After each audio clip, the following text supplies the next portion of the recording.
अस्सलाम वालेकुम रहमतुल्लाहि वबरकातुहू। मैं सेल्फ मोहम्मद ज़कौला, आपका कन्नड़ा टीचर,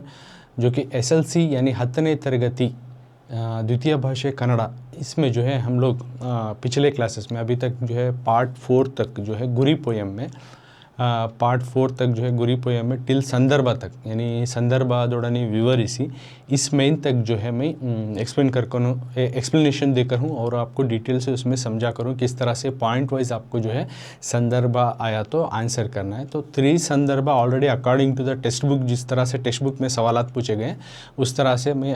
डिटेल से जो है आपको समझा करूँ। तो संदर्भादोड़नी विवरिसी का जो है अप टू 3 क्वेश्चन आंसर्स जो कि टेक्स्ट बुक में तुम्हें देख सकती 3 क्वेश्चन आंसर ऑलरेडी ये पिछले पार्ट में मैं समझा करूँ। तो उसके आगे का पार्ट जो है पार्ट 5 में गुरी पोयम का ही पार्ट 5 में आज चौथा संदर्भ जो कि ಹೆಚ್ಚುವರಿ प्रश्नಗಳು यानी एडिशनल क्वेश्चन में ये सवाल आता है,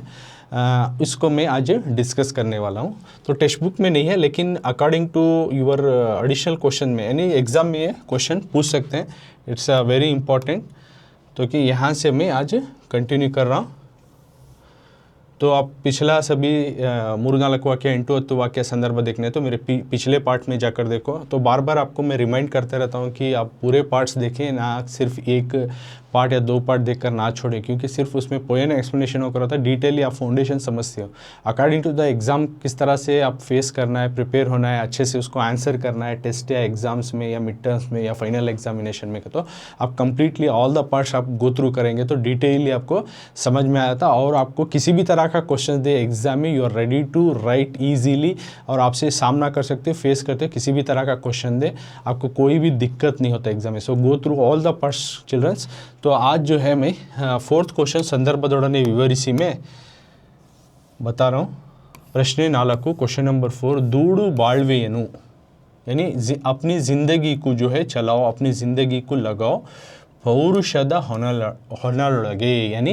ಹೊನಲು तो यहाँ पे प्रवाह बोलती नहीं, कन्नड़ा में प्रवाह बोलती यानी सैलाब, उर्दू में आता सैलाब करते। जिस तरह से सैलाब के अंदर भी एक मर्द हजरात जो है चीरते हुए आगे बढ़ जाता है, उस तरह से तुम जो है उस सैलाब को भी जो है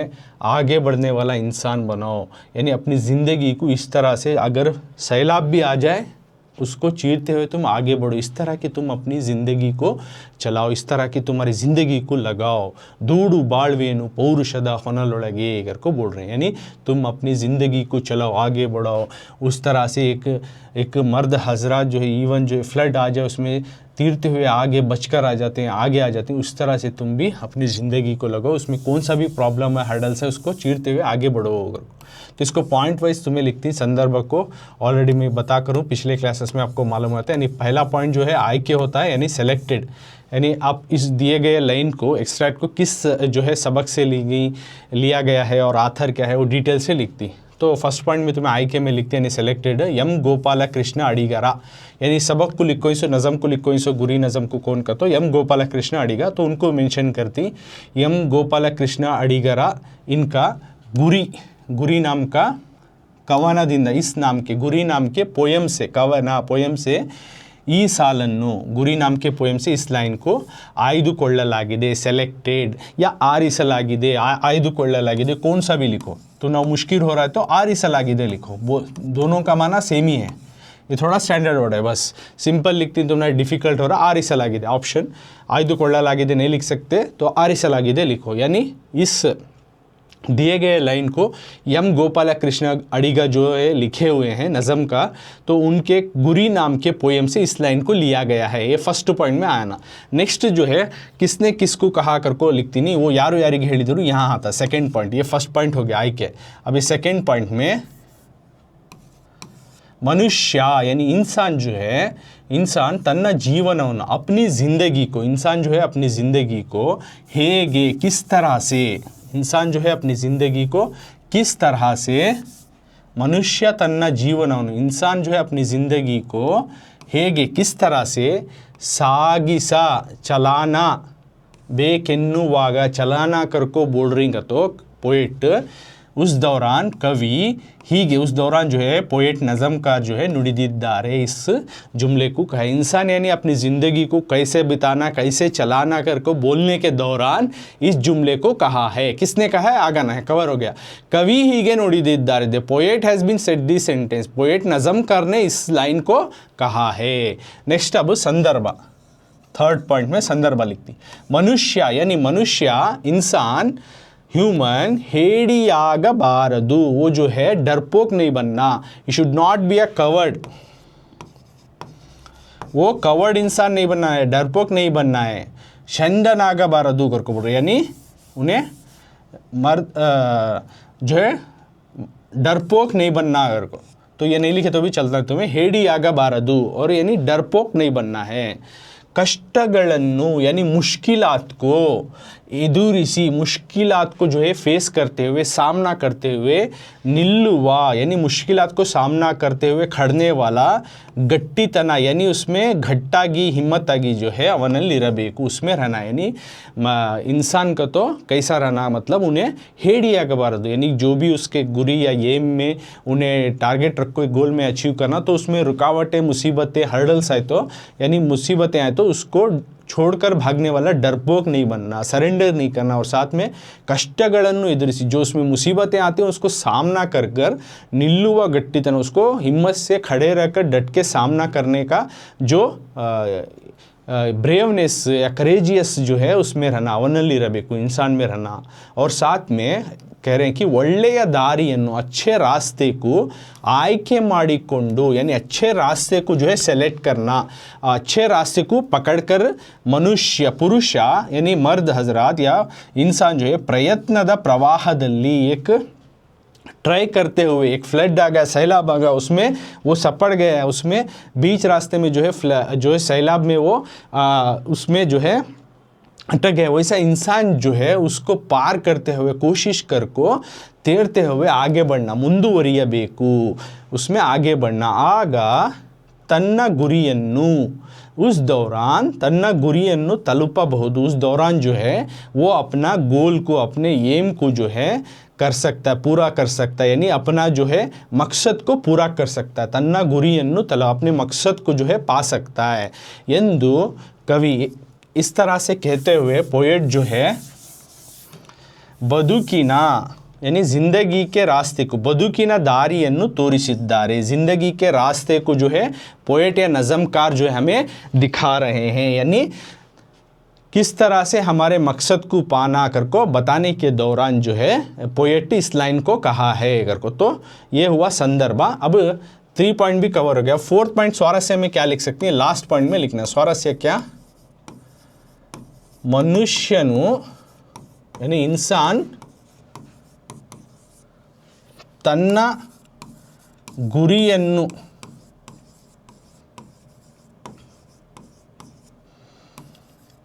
ತಲುಪುವ ಬಗೆಯನ್ನು ಕವಿ ವ್ಯಕ್ತಪಡಿಸಿದ್ದಾರೆ, ಕವಿ ವ್ಯಕ್ತಪಡಿಸಿದ್ದಾರೆ means the poet is expressing that how to achieve your goal or aim। स्वारस्य, सो मेन उसका जो है कंटेंट क्या बोल रही है, तो नो ये 4th पॉइंट में पहला हो गया आयके, बाद में किसने किससे कहा, यारो यारिगे ಹೇಳಿದರು बोलिया, बाद में संदर्भ डिटेल से किस मौके में आया वो पॉइंट लिखे। लास्ट पॉइंट स्वारस्य में क्या लिखती हैं, तो मनुष्य तन्ना गुरियनु, इंसान जो है अपनी गोल को किस तरह से, तलुपुआ बगेनु यानी इंसान अपने गोल को किस तरह से पाना कर को बोलने के दौरान जो है यहाँ एक्सप्रेस करने के दौरान उस तरह से किस तरह से अपने मकसद को पाना कर को यहाँ एक्सप्रेस कर रही कर को स्वारस्य में लिखते हैं। स्वारस्य में मनुष्य तन्न गुरियन्नु तलुपुವ ಬಗೆಯನ್ನು कवि व्यक्तಪಡಿಸಿದ್ದಾರೆ, यानी इंसान अपने मकसद को पाने का रकम जो है यहाँ पोएट हमना बता को दे रही है। तो ये संदर्भ, तो पॉइंट वाइज बना को लिखना। ऑलरेडी पूरे संदर्भ प्रीवियस जो टेक्स्ट बुक के अकॉर्डिंग टू संदर्भ जो है मैं प्रीवियस क्लासेस में समझा हूँ। तो पहले आए के देन ಯಾರು ಯಾರಿಗೆ ಹೇಳಿದರು आता बाद में संदर्भ मौखिक को डिटेल से लिखती बाद में स्वारस्य तो दोबारा हाईलाइट करको बता रहा हूँ दूडू बाड़वेनु पौरुषद होनलೊಳಗೆ करको दिए यानी चलाओ अपनी ज़िंदगी को इस तरह से जो सैलाब भी आ जाए उसमें चीरते हुए निकलने वाला मर्द हजरत की तरह तुम आगे बढ़ो अपने मकसद को पाने करको तो फर्स्ट पॉइंट तुम्हें लिखती ಗೋಪಾಲ್ ಕೃಷ್ಣ ಅಡಿಗ लिखे हुआ ಗುರಿ ಕವನದಿಂದ ಆರಿಸಲಾಗಿದೆ करको ಸೆಕೆಂಡ್ कौन बोल रही कवि ಹೀಗೆ ನುಡಿದಿದ್ದಾರೆ कब मनुष्य ತನ್ನ ಜೀವನವನ್ನು ಹೇಗೆ ಸಾಗಿಸಬೇಕೆನ್ನುವಾಗ इंसान अपनी ज़िंदगी को कैसे जीना उस दौरान पोएट बोले ये सेकेंड पॉइंट होगा थर्ड पॉइंट संदर्भ डिटेल में लिखती मनुष्य ಹೇಗಬಾರದು मनुष्य जो है इंसान जो है डरपोक नहीं बनना और मुश्किलात आए तो ಕಷ್ಟಗಳನ್ನು ಎದುರಿಸಿ मुश्किलात आए तो उसको सामना करते हुए घट बनकर खड़ना ಗಟ್ಟಿತನ ಅವನಲ್ಲಿರಬೇಕು ಅವರು ಒಳ್ಳೆಯ ದಾರಿಯನ್ನು ಅವರು अच्छे रास्ते को सेलेक्ट करको पुरुष ಪ್ರಯತ್ನದ ಪ್ರವಾಹದಲ್ಲಿ यानी जिस तरह मर्द हजरत की तरह ट्राई करते हुए प्रवाहದಲ್ಲಿ ಮುಂದುವರಿಯಬೇಕು इस तरह की ज़िंदगी में फ्लड की ज़िंदगी एक फ्लड की तरह सैलाब की तरह राइट तो उसमें आगे बढ़ते रहते हैं ना उसी तरह सैलाब में किस तरह से आगे बढ़ के तुम पहुंच जाते हो उसी तरह तुम ज़िंदगी में भी उस तरह से आगे बढ़ना करको अपने मकसद को पाने का रकम जो बोलने के दौरान ये सेंटेंस आया तो स्वारस्य में भी वो लिखती कि किस तरह से अपने मकसद को पाना ये पोएट बता रही है हाईलाइटेड पॉइंट तो ये हुआ संदर्भ का मीन कंप्लीट हुआ सर पिछले के संदर्भ खाएंगे तो तुम्हें प्रीवियस पार्ट देखना तो उसमें संदर्भ रहते so again and again I am saying that पूरे पार्ट आपको वॉच करना if you want to secure good marks in Kannada that too second language Kannada का तो not to see only 1 or 2 means 1 or 2 parts आपको नहीं देखना है सारे पार्ट्स को आपको देखना है तो अगला पार्ट है अगला जो है अभी ग्रामर का कुछ इंपॉर्टेंट ग्रामर तो डिटेल ग्रामर भी मैं अलग ही क्लास में कर रहा हूँ व्याकरण क्लास उसमें जाकर देखो और इम्पॉर्टेंट ग्रामर जो टेस्ट और एग्ज़ाम के रिलेटेड ही ऐसे ग्रामर इम्पॉर्टेंट्स को भी मैं समझा रहा हूँ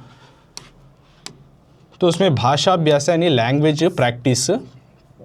ये भी अभ्यास प्रश्नों में का ही आने वाला हिस्सा है तो इसमें पहला मेन क्या दी ಕೆಳಗಿನ ಪದಗಳನ್ನು नीचे दिए गए वर्ड्स को रवाओं को बिडिसी यानी एक वर्ड को 2 वर्ड बनाकर संधिಯನ್ನು ಹೆಸರಿಸಿ यानी ग्रामर में किस तरह का संधि आता वो लिखो तो ऑलरेडी मैं ये संधि क्लासेस करको तुम्हें संधि क्लासेस व्याकरण क्लासेस में जाकर देखेंगे तो कैसा संधि बनाना और वर्ड्स कैसा बनाना ये तमाम चीज़ें डिटेली मालूम होता तो इसमें भी मैं समझाता हूँ और हाईलाइटेड पॉइंट जो है तुमने समझाता हूँ तो ಕೆಳಗಿನ ಪದಗಳನ್ನು ಬಿಡಿಸಿ संधि ಹೆಸರಿಸಿರಿ करको है नीचे दिए गए रवाओं को एक वर्ड को 2 वर्ड बनाओ और संधि कौन सा है ग्रामर में का संधि कौन सा आता लिखो तो फर्स्ट वर्ड अಳಿಯ से करको देखो ही ದೇಹದೊಳಾತ್ಮ ಜೀವನಕ್ಕೆ ಹಿಡಿದೊಳ್ದಾರಿ ಹಗಲಿರುಳು ಶರಣೆಂಬೆ तो इस तरह के अलग अलग वर्ड देखो तो इन एक एक वर्ड को उठा ले तुम्हें 2 वर्ड बनाना और 2 वर्ड बनाने को फिर इसको कौन सा संधि आता है वो लिखना हमें अंडरस्टैंड तो अब फर्स्ट वन अಳಿಯ से करको है so you can see here अಳಿಯ से तो अಳಿಯ से कब मतलब है कभी नहीं पूरा होने वाला आस so that's what it is there here also textbook में दी फर्स्ट वो वर्ड ले रहा हूँ मैं अಳಿಯ से को बिडिसी बरेरी बना रहा हूँ वहाँ पे तो सी सेम मेन ಕೆಳಗಿನ ಪದಗಳನ್ನು बिडिसी संधि ಹೆಸರಿಸಿ उसमें का फर्स्ट वन अಳಿಯ से तो इसको अಳಿಯ से का मतलब है कभी नहीं पूरा होने वाला आस यानी more desire if you means you can't fulfil है ना तो इसके लिए लिमिटेड हमारे जो है आस रखना तो अಳಿಯ से इसको 2 वर्ड बनाती हैं अಳಿ प्लस आ से यानी ना पूरा होने वाला प्लस आस अಳಿ प्लस आ से अಳಿ में क्या है ई है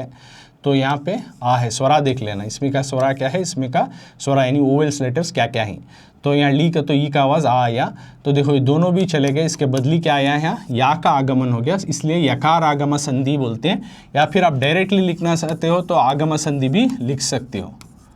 आगम संधि का तो भी इट्स नॉट रॉन्ग यकार आगम संधि का तो भी इट्स नॉट रॉन्ग क्यों तो आगम संधि में 2 किस्म आती एक यकार आगम दूसरा वकार आगम अगर को यकार आगम का तो या तो कर को वकार आगम का तो वा या सो कर को अंडरस्टैंड नेक्स्ट सेकेंड वन तो ये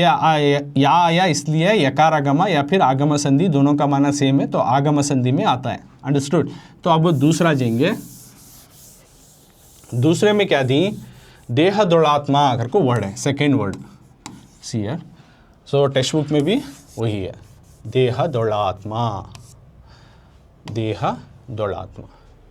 तो ये वर्ड को अब हमें संधि करने से पहले BDC करके देखो, यानी 2 वर्ड बना लेना। BDC एक वर्ड को 2 वर्ड, देहा दोलात्मा यानी जिस्म में रूह, जिस्म के अंदर रूह, देहा दोलु आत्मा, देहा दोड़ आत्मा। तो 2 वर्ड बनाए तो क्या होता है, देहा दोड़ू जिस्म के अंदर प्लस आत्मा, जिस्म के अंदर रूह,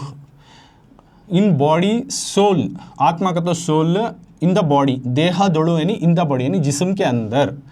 तो 2 वर्ड बना ले हमें। तो पूर्व पदा का इस हुर्फ में लास्ट हुर्फ को देखती हैं तो उसमें क्या है स्वरा, लू का तो ऊ साउंड आ रहा है, तो आ का तो यहाँ आ पे ही है। तो दोनों आप मिलाते हो, देहा दोड़ू प्लस आत्मा क्या होता है, ऊ चला जाता है, ऊ साउंड जाको देखो लात्मा, कहाँ भी लू ऊ का जगह नहीं है यहाँ का तो भी नहीं है। तो यानी ये जब मिल रहा है संधि कार्य हो रहा है, ऊ चले को सिर्फ आ गया, यानी पूर्व पददा कोनेया स्वरा लोपवादा यानी छूट जाता है, तो उसको बोलते हैं लोप संधि।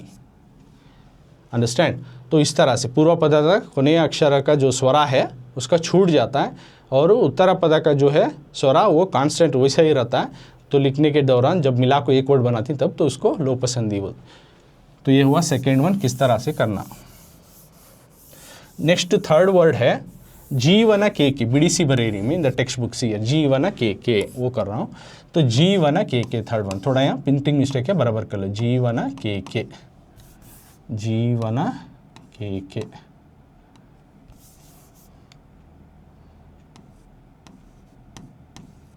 क्या ऐसा जीवन के उत्तक्षर नहीं आता, जीवन के। तो same word whatever it is there here that only, जीवन के। अब इसको 2 वर्ड बनाना।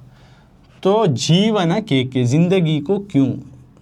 जीवन के यानी जिंदगी को प्लस ये के, जिंदगी को क्यों, जीवन के ये के 2 वर्ड बना ले, यानी BDC बरेरी। फर्स्ट प्रोसेस, फर्स्ट पार्ट कर ले हमें संधि में। पहला पार्ट क्या है, एक वर्ड को 2 वर्ड बना लेना, फिर बाद में वो कोसा संधि आता फाइंड आउट करना। तो अब कोसा संधि आता फाइंड आउट करने हैं, पूर्व पदा यानी पहले वर्ड का आखिरी का जो है हमें स्वरा को देखना, क्या है यहाँ ये है, और यहाँ आखिरी में क्या है ये है, और ये के सामने ये आ गया और ये छूट गया, ये जीवन के ये के सामने ये आया और ये यहाँ का स्वरा छूट गया, तो उसको बोलते हैं लोप संधि। तो उसको कहते हैं लोप संधि। पूर्व पदा का कोनेया स्वरा है जो है छूट गया तो उसको लोप संधि बोलते। सो दिस वन लोपा करने उसी में बता रहे छूट जाने वाला। नेक्स्ट हिडिदोल्दारी, ये 4th वन हिडिदोल्दारी।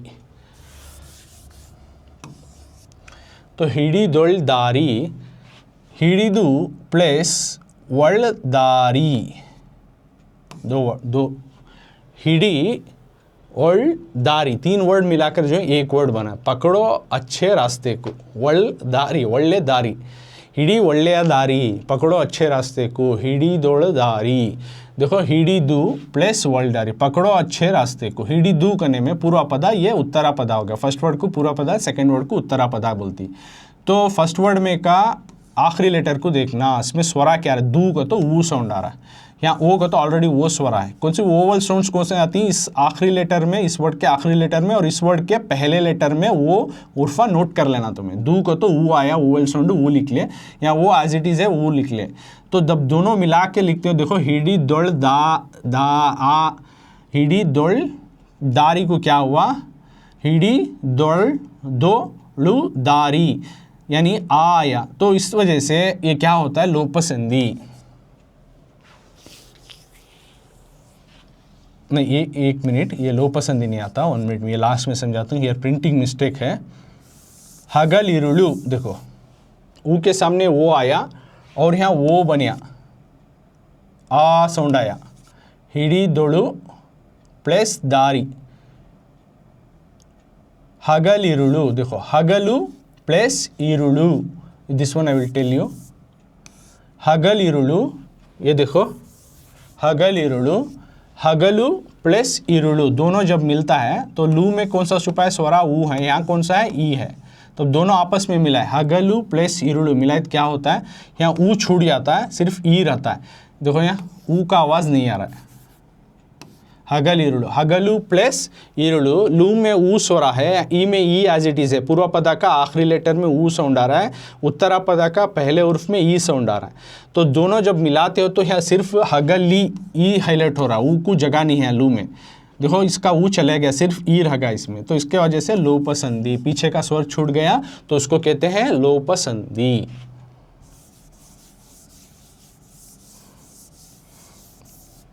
नेक्स्ट शरण एम्बे, शरण एम्बे कर को है, तो सेम वर्ड यहाँ देखो शरण एम्बे, शरणु प्लस एम्बे कर को दो वर्ड होती, ये हगलिरुळु मालूम हो गया ना, डे और नाइट। शरण एम्बे, शरणु प्लस एम्बे, शरण यानी ग्रीट करते हो कर को। शरणु का तो यहाँ पे ऊ स्वरा है, यहाँ ये का तो ऑलरेडी ये स्वरा है, ओके, तो नू में ऊ, तो जब दोनों मिलाते हो तो ऊ कैंसिलेट हो जाता, सिर्फ ये रहता शरणे, देखो ये रहा, तो उसको कहते हैं लो पसंदी, उसको लो पसंदी, यानी पीछे का पूर्व पदा का कोने स्वरा छूट गया तो सिर्फ उत्तरा पदा का स्वरा रह गया तो उसको बोलते हैं लो पसंदी। तो ये बोल रहा था मैं, इसको स्टॉप कर था, अभी समझा तो थोड़ा प्रिंटिंग मिस्टेक था इसके वास्ते। हिडी दोलदारी, यहाँ दा वत्तु आना तो यहाँ है, तो यहाँ मिसडोट था, इसके वजह से मैं स्टॉप कर वो, अब वो समझा रहा हूँ। हिडी दोलदारी, देखो दावत तो नहीं था तो उसके वजह से थोड़ा वो मिस्टेक हुआ, तो फिर मैं स्टॉप करके आपको लास्ट में समझा। हिडी दोलदारी, तो हिडी उसको दो वर्ड बना लेती हैं, पकड़ो अच्छे रास्ता अगर को, हिडीदू प्लस वर्ल्डदारी, यहाँ भी दावत तो नहीं है, तो हिडीदू प्लस वर्ल्डदारी दोनों मिले तो दू, यहाँ ऊ है, सिर्फ यहाँ वो है स्वरा में, दू में ऊ है, यहाँ वो एज इट इज़ है। जब दोनों मिलाती हैं हिडी दो, देखो ये वो रह गया दो, दो में ऊ चला गया, सिर्फ ओ रह गया, ऊ चला गया, ऊ चला गया, देखो दो का तो सिर्फ ओ साउंड आया, दो का तो वो साउंड आया, जो है वो चला गया, यानी पूर्व पदा का आखिरी स्वरा वो साउंड है, यहाँ पे दो दू में जो था वो चला गया, सिर्फ ये वो जो था वो रह गया, दा के साथ वो मिल गया, तो इसके वास्ते लो पसंदी। पूर्व पदा का जो है कोने अक्षर अदा जो है स्वरा छूट गया तो जब संधि कार्य होने के टाइम में तो उसको बोलती लो पसंदी कभी भी, तो यहाँ पे उसको बन गया लो पसंदी। सो नो कन्फ्यूजन, तो यहाँ पे वो थोड़ा दावतू नहीं दिए थे दोनों तरफ से, तो थोड़ा मैं उसको ये करिया स्टॉप करको, अब दोबारा समझाया तो no confusion in that, clarity है। हिडी दोलदारी तो तुम्हें दो वर्ड बनाती, हिडीदू प्लस वर्ल्डदारी करको, तो दोनों मिलाते तो दू में का ऊ रह जाता, वो चले आता, इस वजह से वो लो पसंदी, यानी पूर्व पदे का कोने अक्षरा कभी भी चले जाओ और उत्तरा पदा का कोने अक्षरा रह जाओ तो उस दौरान जो है उसको लो पसंदी, लो पानी उसी में बोल रहे हैं छूट जाना अगर। सो क्या स्पेलिंग जो है प्रिंटिंग मिस्टेक था उसको भी करेक्ट नोट कर लियो ऑलरेडी, नहीं तो तुम्हें रिवर्स या पास करके उसको करेक्शन कर लियो, बराबर हो जाता है। सो मैं संधि का जो तीसरा स्टॉप कर था, fourth one, so that also I have explain. तो संधि में का जो है पूरे भी 6 संधि देखो है टेक्स्ट बुक के अकॉर्डिंग, 6 भी मैं तुमने समझाया हूँ किस तरह से वो संधि कार्य होता है और किस तरह से संधि फाइंड आउट करना। दैट आल्सो जो गड़बड़ था वहाँ मिस्टेक था प्रिंटिंग, उसको भी मैं करेक्ट करके आपको समझा दूँ, you can pass and check it. अब उसके बाद का अगला मेन हमें जा रही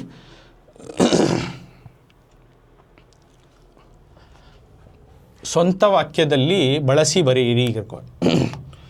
मेक यूर ಕೆಳಗಿನ ಪದಗಳನ್ನು अगला मीन। सो ये एग्ज़ाम में तुम ना तो पूछते नहीं, लेकिन टेस्ट में आज पर द FS में जो है तुम ना टीचर्स पूछ सकती, तो वेरी इंपॉर्टेंट रहता है ये भी टेस्ट के लिए। तो ಕೆಳಗಿನ नीचे दिए गए ಪದಗಳನ್ನು वर्ड्स को ಸ್ವಂತ ವಾಕ್ಯದಲ್ಲಿ ಬಳಸಿ ಬರೆಯಿರಿ, ಮೇಕ್ ಯುವರ್ ಓನ್ ಸೆಂಟೆನ್ಸ್। ಸ್ವಂತ ವಾಕ್ಯ ಆಗತ್ತೋ ಓನ್ ಸೆಂಟೆನ್ಸ್, ಬಳಸಿಗತ್ತೋ ಯೂಸ್, बरेइरी लिखो। ಕೆಳಗಿನ पद नीचे दिए गए रवाओं को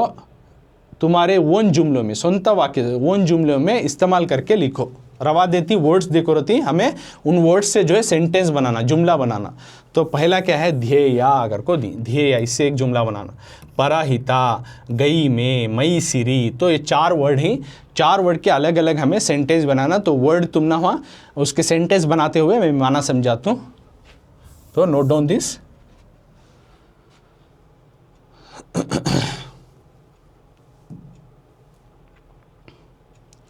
सबसे पहले ध्येय, ध्येय का तो मकसद एक, सो यहाँ पे है वो टेक्स्ट बुक में भी। सो ध्येय का तो एक मकसद, ಸೊ ಸೇಮ್ ಕೆಳಗಿನ ಪದಗಳನ್ನು ಸ್ವಂತ ವಾಕ್ಯದಲ್ಲಿ ಬಳಸಿ नीचे दिए गए जो वर्ड्स को आप एक ओन सेंटेंस बनाओ उसके एक ओन सेंटेंस बनाओ ध्येय यानी एक मकसद करको ध्येय करता so same first word text book में तो ध्येಯ ही ವಿದ್ಯಾರ್ಥಿ आप सेंटेंस क्या बनाती हैं तुम्हें देखो ವಿದ್ಯಾರ್ಥಿಯ ದೆಸೆಯಲ್ಲಿಯೇ ಭವಿಷ್ಯದ ಧ್ಯೇಯವನ್ನು यहाँ भी थोड़ा ಸ್ಪೆಲ್ಲಿಂಗ್ ಮಿಸ್ಟೇಕ್ तो ವಿದ್ಯಾರ್ಥಿ ದೆಸೆಯಲ್ಲಿಯೇ ಭವಿಷ್ಯದ ಧ್ಯೇಯವನ್ನು ನಿರ್ಧರಿಸಿಕೊಳ್ಳಬೇಕು यानी स्टूडेंट के दिशा में विद्यार्थी दशेयल्लिए यानी अपने स्टूडेंट के डेज में स्टूडेंट्स लाइफ में ही जो है उस दौरान ही क्या करना तुम्हारा मकसद ज़िंदगी का फ्यूचर का मकसद जो है हमें डिसाइड कर लेना भविष्यದ ಧ್ಯೇಯವನ್ನು ನಿರ್ಧರಿಸಿಕೊಳ್ಳಬೇಕು means many students you can see अभी वो स्कूल पढ़ते रहते I want to become in this future I want to do in future this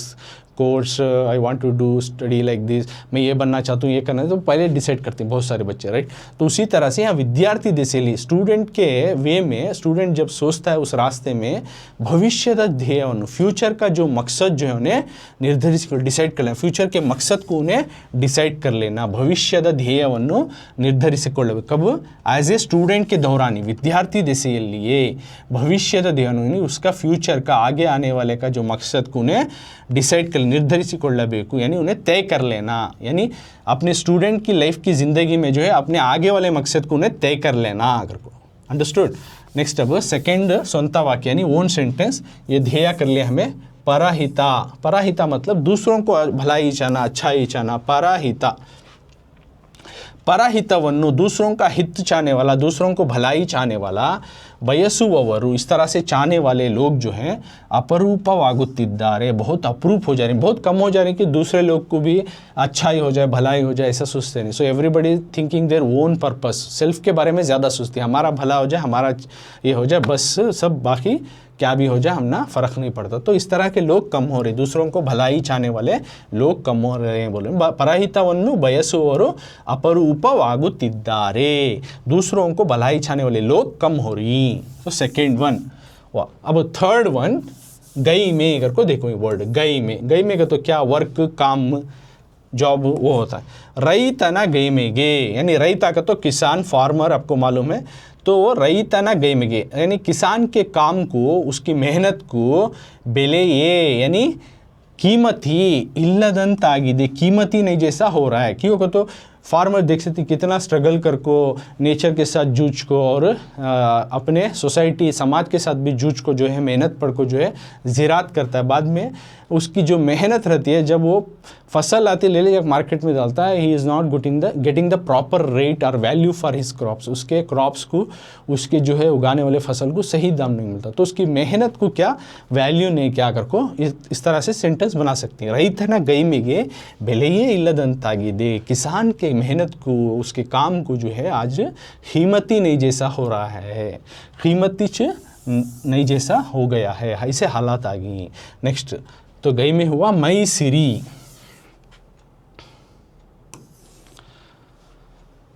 मई सिरी यानी मई सिरी गागिए यानी अपने बदन की जो है मई का तो यहाँ मदन कर को सिरी का तो अपने दौलत यानी सिर्फ बदन के जो दौलत इंसान अपने दौलत के लिए ये ತೊಳಲಾಡಬಾರದು उसके लिए सिर्फ जो है जगदोजहद नहीं करना सिर्फ दौलत पाने के लिए अगर कोई इंसान का मकसद नहीं रहना इंस्टेड ऑफ द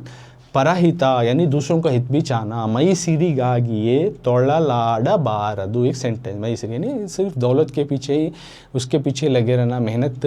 उसके पीछे जो है अपने जगदोजहद कर लगे रहना ऐसा नहीं बनना कर को बोल रहे हैं तो ये हुआ स्ವಂತ वाक्य ऑल फोर है एक्सप्लेन बिडिसी बरेरी भी हुआ और संधि ಹೆಸರಿಸಿ हुआ उसके बाद ಸ್ವಂತ ವಾಕ್ಯದಲ್ಲಿ ಬಳಸಿ ಬರೆಯಿರಿ तो दो मीन भाषा अभ्यास में समझाएं अब अगला मीन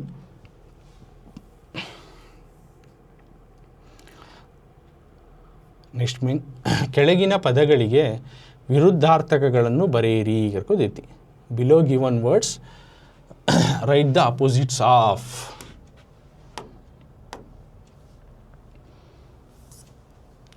ಕೆಳಗಿನ नीचे दिए गए पदಗಳಿಗೆ वर्ड्सों को विरुद्धार्थक यानी अपोजिट वाले अपोजिट बरेरी लिखो राइट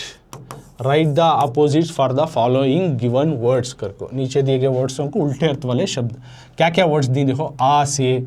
पराहिता, इरुलु, हेडी करको 4 वर्ड दी। तो इन 4 वर्ड के माने समझाते हुए इसके अपोजिट वर्ड यानी उल्टे अर्थ देने वाले शब्द में आपको यहाँ पे लिख को जो है आपको समझा रहा हूँ। तो आ से फर्स्ट वर्ड सी यहाँ पे है, तो इसका अपोजिट लिखना हमने, आ से यानी आस, डिज़ायर, हर एक कोई आस रहते राइट, डिज़ायर उसको बोलते हैं आस से।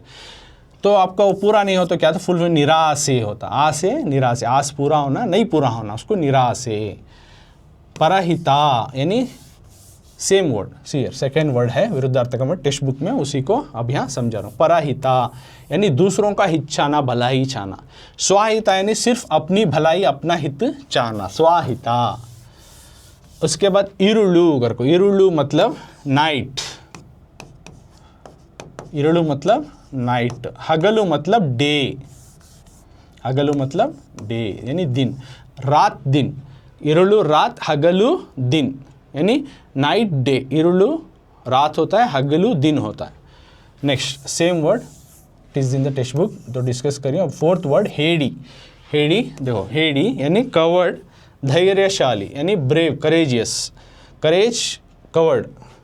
समझ में है, धैर्यशाली हेडी, हेडी कवर्ड, धैर्यशाली, करेज यानी हिम्मत वाला, इस तरह से। तो पूरे जो है भाषा अभ्यास के जितने भी मेन हैं वो तमाम कंप्लीटली मैं समझा करूं इस पार्ट में। तो इम्पॉर्टेंट ग्रामर्स जो ही वो पॉइंट में समझा दूँ। तो उसके बाद चटुवटिके में क्या दे सकती हैं तुम ना, तो you can see here activity अगर टीचर दिए तो तुम ना ये पोएम कंप्लीट करो अगर को देती, केसरोल इद्धरू, तो वो पोएम दे सकती, लिखो, उसके पिक्चर्स लगाओ, इस तरह से तुम ना टेस्ट और एग्जाम्स में दे सकती। तो केसरोल इद्धरू देखो, ये मेमोराइजेशन को भी है, इवन टेस्ट में पूछ सकती हैं और एक्टिविटी में भी तुम्हारे टीचर दे सकती। तो केसरोल इद्धरू यहाँ है देखो, केसरोल इद्धरू मेले बांदಳವ ನುಡಿ ಮಿಸುಪು ರವಿಕಿರಣಗಳ ಸಿರಿಗೆ ಮೆರೆದಾಡಿ ಮಸಗು ವಂಬುಜದಂತೆ ಧ್ಯೇಯ दाळ्वेसके बसमागु मंद मनुजतेय सार्थकतेगे। देखो पोयम लिखना, ये पोयम मेमोराइजेशन को है कंप्लीटली, तुम्हें लाइन को अच्छे इस पोयम को बाहर करना, कंटापाटा माड़ी करको देखो, कंटापाटा का तो मेमोराइजेशन याद करना, ज़बानी याद करको उसके साथ में लिख को प्रैक्टिस करना, क्यों तो एग्जाम में तुम ना लिखने ये पोयम दे सकती, इवन टेस्ट में भी टीचर देती और तुम ना एग्जाम में भी आने के चांसेस रहती हैं। सो विल गेट द मार्क्स, उसका रिवार्ड्स भी मिलता तुम ना मार्क्स। तो इसके वास्ते ये पोयम को अच्छी तरह से मेमोराइज ज़बानी याद करो और लिखो। और दूसरा उन्होंने कौन सा देखो ही, ಒಂದು ಬಾಣಕ್ಕೆ देखो, ಈ पद्य ಭಾಗಗಳನ್ನು पूर्णಗೊಳಿಸಿ कंठपाठ ಮಾಡಿ, यानी इन पैराग्राफ को कंप्लीट करो और मेमोराइजेशन करो। अगर को कंठपाठ माड़ी कर जो जब भी आता है याद रख लो, तो मेमोराइजेशन को है और कौन सा पैराग्राफ है देख लेना है। केसरोल इद्धरू से सार्थकತೆಗೆ, और यहाँ सेकेंड पैरा और एक को सा पैराग्राफ देखो ही, ಒಂದು ಬಾಣಕ್ಕೆ वहाँ से होराडू हगलिरुಳು तक। ये फर्स्ट वर्ड उस स्टैंजा में फर्स्ट वर्ड जो देखो रहती है, उस स्टैंजा का फर्स्ट वर्ड देख रहती है। ये लास्ट वर्ड जो देखो ही नहीं है, उस स्टैंजा का लास्ट वर्ड जो है इधर देखो होती है। ऐसा जो बीच में डॉट है तो वो स्टैंजा पूरा लिखना। अगर को केसरोल इद्दे का स्टैंडा पूरा लिखना, ಒಂದು ಬಾಣಕ್ಕೆ का जो स्टैंजा है पूरा लिखना। तो ಒಂದು ಬಾಣಕ್ಕೆ का यहाँ है देखो स्टैंजा, ಒಂದು ಬಾಣಕ್ಕೆ, ಒಂದು ಬಾಣಕ್ಕೆ, ಒಂದು ಬಾಣಕ್ಕೆ ಗುರಿಯು ಹಲವಿರುವುದುಂಟೆ, ಒಂದು ದೇಹದೊಳಾತ್ಮವೆರಡಿರುವುದುಂಟೆ, ಒಂದು ಜೀವನಕ್ಕೇಕೆ ಹಲವು ಸಾಧ್ಯಗಳು, ಒಂದೇ ಹೆಗ್ಗುರಿಗೆ ಹೋರಾಡು ಹಗಲಿರುಳು। तो ये स्टैंजा भी जो है मेमोराइजेशन को, यानी ज़बानी याद करो, कंठपाठा माड़ी पूर्णಗೊಳಿಸಿ करको देखो, यानी अब ज़बानी याद करो और इसको लिखो। तो ये भी तुम ना टेस्ट और एग्जाम में आने के चांसेस मैक्सिमम ही। सो मस्ट, ये बहुत बार पूछ कर भी, ये स्टैंजा जो है बहुत बार एग्जाम में पूछ कर भी, so will get the reward also, marks as a marks तुम ना रिवार्ड मिलता। तो ये अच्छे से लिख को जो है तुम्हें प्रैक्टिस करो। दोबारा इसको पढ़ता हूँ देखो, ಒಂದು ಬಾಣಕ್ಕೆ ಗುರಿಯು ಹಲವಿರುವುದುಂಟೆ, ಒಂದು ದೇಹದೊಳಾತ್ಮವೆರಡಿರುವುದುಂಟೆ, ಒಂದು ಜೀವನಕ್ಕೇಕೆ ಹಲವು ಸಾಧ್ಯಗಳು, ಒಂದೇ ಹೆಗ್ಗುರಿಗೆ ಹೋರಾಡು ಹಗಲಿರುಳು। सो तुम इसको लिख को जो है पहले ज़बानी याद करो और लिख को जो है 10 टाइम्स 12 टाइम्स 20 टाइम्स ऐसा लिख को प्रैक्टिस करो, अच्छी तरह से याद करो दोनों स्टैंजा। एक जो है ये स्टैंजा और दूसरा केसरोल इद्धरू, ये केसरोल इद्धरू और ये दो में कौन सा भी पूछ सकते हैं। ओके इसको क्यों बोला तो ज़्यादा में ये बार बार पूछ को ही इसके वास्ते, लेकिन दोनों भी तुम्हें याद करना बेस्ट रहता है, क्यों तो बहुत बार पूछेंगे को ये पूछ सकते हैं। तो यानी इन दिस टू यानी can they can ask in the exam, तो स्पेशल आपका जो मिड टर्म एग्ज़ाम आ रहा है ना उसके लिए पूछ ही सकती। तो ये दो अच्छे से प्रिपेयर होके जो लिख कर जो है प्रैक्टिस करो याद के साथ। तो उसी को जो है चटुवटिके में भी इवन तुम्हारे एक्टिविटीज़ वगैरह में भी दे सकती हैं poem teachers, according to your teachers के ऊपर रहता है। लेकिन एग्जाम के लिए मैं समझा दूँ ये दोनों स्टैंजा आपको याद करो, ज़बानी और लिख के प्रैक्टिस करो। ये हो गया चटुवटिके, एक्टिविटी में ये होगा। नेक्स्ट बोल रही सेकेंड में नन्न जीवनद गुरी, मेरा जिंदगी का गोल ಈ ವಿಷಯ ಕುರಿತು ಪ್ರಬಂಧ ಬರೆಯಿರಿ। मेरे जिंदगी का गोल इसके बारे में एक एस्से लिखो, तुम्हारे ओन वर्ड से लिख सकती। ನನ್ನ ಜೀವನದ ಗುರಿ, my life goal, what is your life goal, what you want to become, तुम क्या बनना चाहते हो बोलो, लिखो जल्दी जल्दी कमेंट में बोलो। ನನ್ನ ಜೀವನದ गुरी, मेरे लाइफ का गोल ये है, बोलो जल्दी कमेंट करते रहना। तुम्हारे जो है वीडियो देखो उसमें कमेंट करके लिखो what you want to become in the future, क्या बनना चाहते हो आप ज़िंदगी में। तो उसके ऊपर एक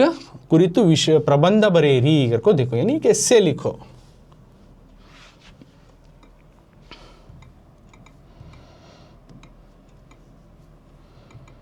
तो मैं उसको तुम ना यहाँ पे एक